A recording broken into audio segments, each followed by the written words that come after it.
characters terminated with a null value. This is sometimes referred to as a C string or a null terminated string to distinguish it from object-oriented string types.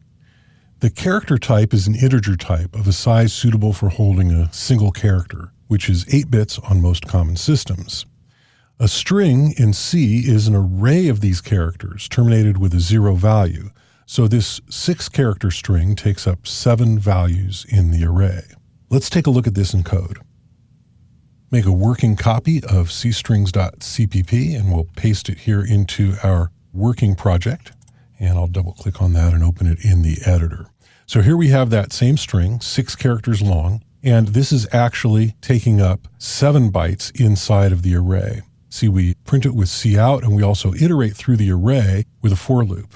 I'm going to add to this right here. I'm going to say cout length of array. And we'll use the size of operator, cstring, like that. So let's go ahead and compile and run this, and we'll scroll up to the top. The length of the array is 7, even though there's 6 characters, 1, 2, 3, 4, 5, 6.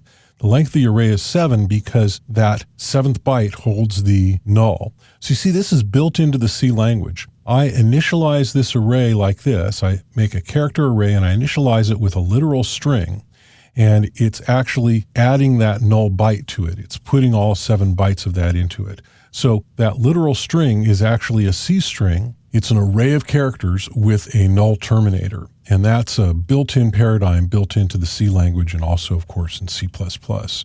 So then we print out the string. We see there's the 6 characters of the string, and that's line 9 there, that cout. And then we print out each of those characters one by one, iterating through it with the for loop there in lines 11, 12, and 13.